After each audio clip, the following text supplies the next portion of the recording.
നമസ്കാരം. എന്താ കഥ? ഓരോരുത്തർക്കും ഓരോ വേഷങ്ങൾ. ആ വേഷങ്ങൾ ഇങ്ങനെ കൃത്യമായി ആടി ഫലിപ്പിക്കുക എന്നുള്ളതാണല്ലോ ജന്മ ഉദ്ദേശം. മനുഷ്യന്റെ മൊത്തത്തിലുള്ള കാര്യമാണ് പറഞ്ഞത്. നായായി വേഷം കെട്ടിയാൽ കുരയ്ക്കണം എന്നൊരു ചൊല്ലുണ്ട്.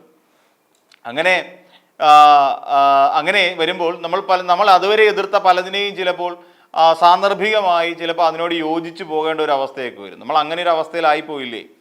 നമുക്ക് ന്യായീകരിക്കേണ്ടി വരില്ലേ? ന്യായീകരിക്കേണ്ടി വരും.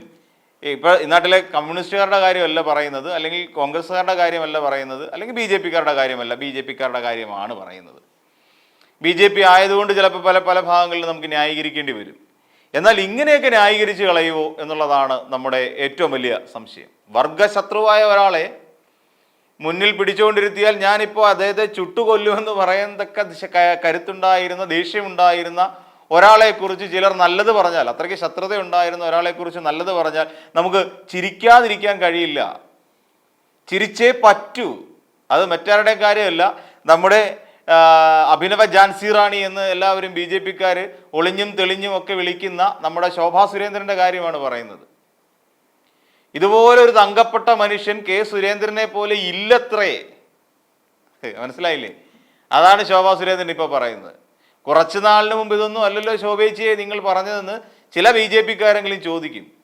സുരേന്ദ്രനെ പോലൊരു നീചനില്ലെന്നും അവരെ വേദിയിലിരുത്തിക്കൊണ്ട് അവരെ ഹിംസിച്ചെന്നും അവരെ വേദിയിലിരുത്തിക്കൊണ്ട് മോശമായി പരാമർശിച്ചുവെന്നും ഒക്കെ പറഞ്ഞ് പണ്ട് ഓർമ്മയില്ലേ ഒരു താടക പരാമർശമൊക്കെ അങ്ങനെ എന്തോ ഉണ്ടായി, ശൂർപ്പണഖയോ അങ്ങനെ എന്തോ ഒരു പരാമർശമൊക്കെ പണ്ട് ഉണ്ടായിരുന്നതാണ്. അത് പണ്ട് വേദിയിലിരുന്നു കൊണ്ട് കെ സുരേന്ദ്രൻ പറഞ്ഞതാ. സ്ത്രീവിരുദ്ധത പ്രസംഗിച്ചു. വനിതകളെല്ലാം കൂടി അന്ന് ഇവർ തമ്മിൽ പരസ്പരം ഏറ്റുമുട്ടുകയും ചെയ്തു അന്ന് വേദിയിലിരുന്നു കൊണ്ട്.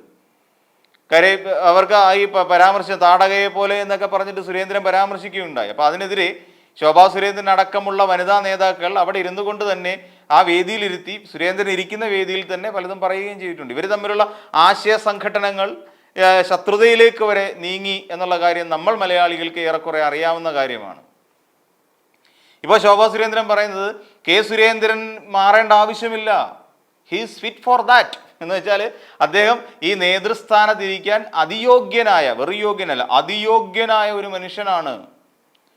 അതായത് കേരളത്തിലെ ബി ജെ പി എന്ന് പറയുന്ന രാഷ്ട്രീയ കക്ഷിയെ ഉയരങ്ങളിൽ നിന്ന് ഉയരങ്ങളിലേക്ക് നയിച്ചിട്ടുള്ള വ്യക്തിയാണ് കെ സുരേന്ദ്രൻ എന്നാണ് പറയുന്നത്. അതായത് ഞങ്ങൾ തമ്മിൽ യാതൊരു പ്രശ്നവുമില്ല, ഞങ്ങൾ വളരെ സ്നേഹത്തിലാണ് കഴിഞ്ഞു കൂടുന്നത്.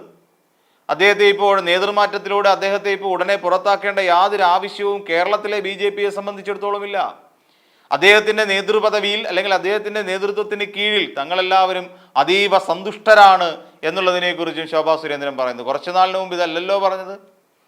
കേരളത്തിലെ ബി ജെ പിയുടെ സംസ്ഥാന അധ്യക്ഷനാവാൻ താൻ അയോഗ്യയല്ല എന്നുള്ള കാര്യം നിങ്ങൾ ഓർക്കണം.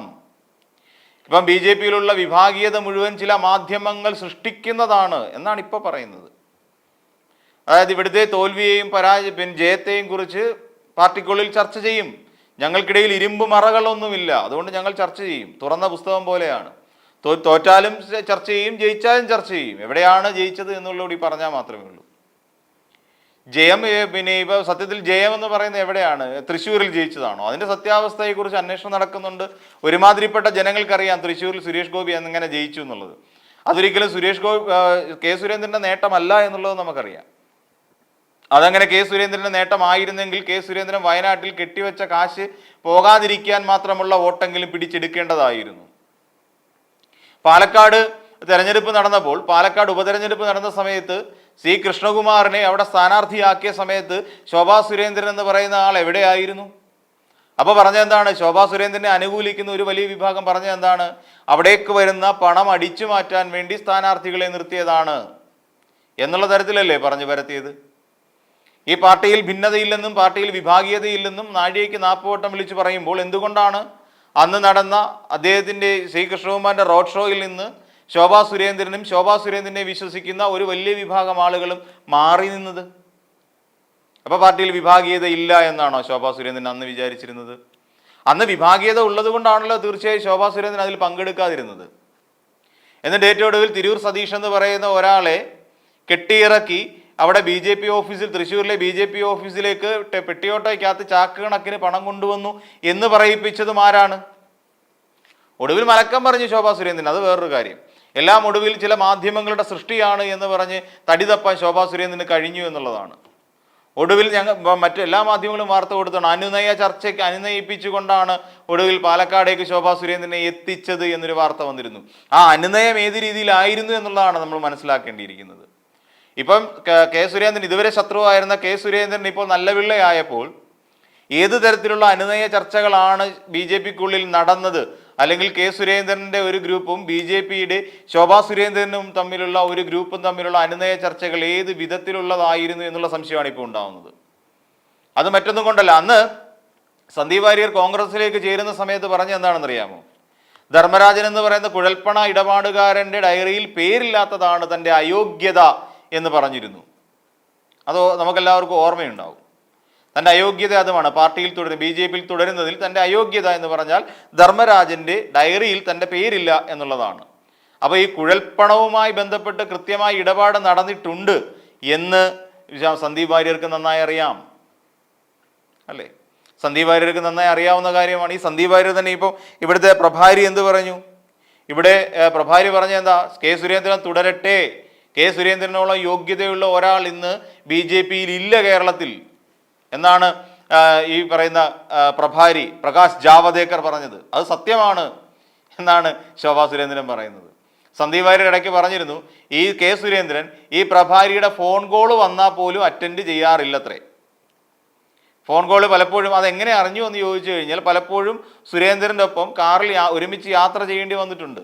ആ സമയത്ത് പ്രകാശ് ജാവദേക്കർ വിളിക്കുമ്പോൾ പ്രകാശം വിളിക്കുന്നു, ഇനി എനിക്ക് സൗകര്യമില്ല എടുക്കാൻ എന്ന് പറഞ്ഞുകൊണ്ട് ഫോൺ മാറ്റി വെക്കുന്നത് പലപ്പോഴും കണ്ടിട്ടുണ്ട് എന്ന് സന്ദീപ് വാര്യർ വ്യക്തമാക്കി പറയുകയും ചെയ്യുന്നുണ്ട്. അപ്പോൾ എന്തുകൊണ്ടാണ് ഇപ്പോൾ പ്രകാശ് ജാവദേക്കർ ഇങ്ങനെ നല്ല കാര്യം പറഞ്ഞു എന്ന് ശോഭാ സുരേന്ദ്രൻ പറയുന്നത്? അപ്പോൾ കൊടകരയിൽ കുഴൽപ്പണം വന്നിട്ടുണ്ട് എന്നുള്ള കാര്യം വ്യക്തമല്ലേ?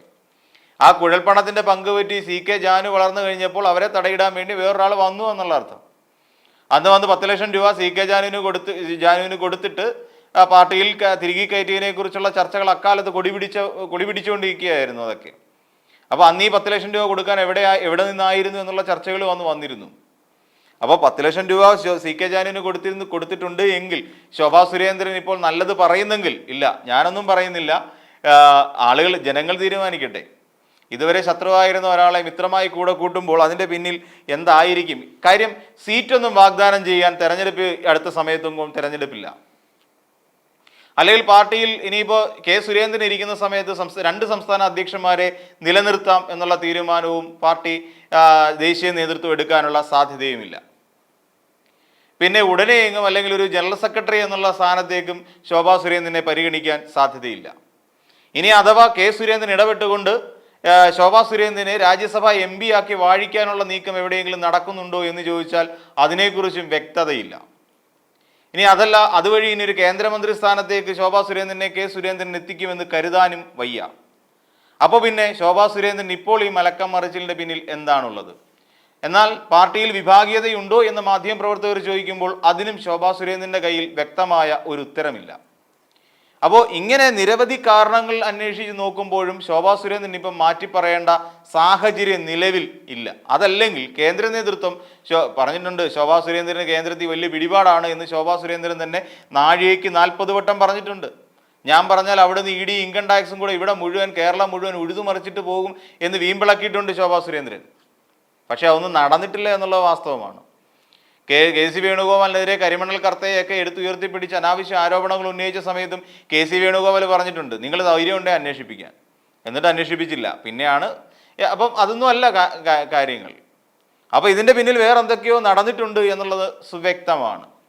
അപ്പം യാതൊരു പദവികളോ അതല്ലെങ്കിൽ സ്ഥാനാർത്ഥി സ്ഥാനമോ ഒന്നും ഈ പറയുന്ന അഭിനവ ജാൻസി റാണിയായ ശോഭാ സുരേന്ദ്രൻ ആരും കൊടുത്തിട്ടില്ല. കൊടുക്കാനുള്ള വകുപ്പ് തൽക്കാലമില്ല എന്ന് ചിന്തിക്കുന്നതായിരിക്കും ഉചിതം. അപ്പോൾ പിന്നെ എന്തുകൊണ്ടാണ് ശോഭാ സുരേന്ദ്രൻ ഇങ്ങനെ പെട്ടെന്ന് ഒരു സുപ്രഭാതത്തിൽ കളം മാറി ചവിട്ടിയത്? കേന്ദ്ര നേതൃത്വം ഇനി ശാസിച്ചിട്ടാണോ? ശോഭാ സുരേന്ദ്രൻ അതിരി വിടുന്നു എന്ന് വല്ലതും ശാസിച്ചിട്ടാണോ? അങ്ങനെ എന്തൊക്കെയോ കാരണങ്ങളുണ്ടാകാം. പക്ഷേ ആ കാരണങ്ങളുടെ യാഥാർത്ഥ്യങ്ങളിലേക്ക് പോകേണ്ടി വരും. ഇനിയിപ്പോൾ കുറച്ചുകൂടെ കഴിയുമ്പോൾ തിരൂർ സതീഷ് മിണ്ടാതിരിക്കുന്ന ഒരു സാഹചര്യവും കേരളത്തിൽ ഉണ്ടാവാനുള്ള സാധ്യതയും അതിവിദൂരമല്ല.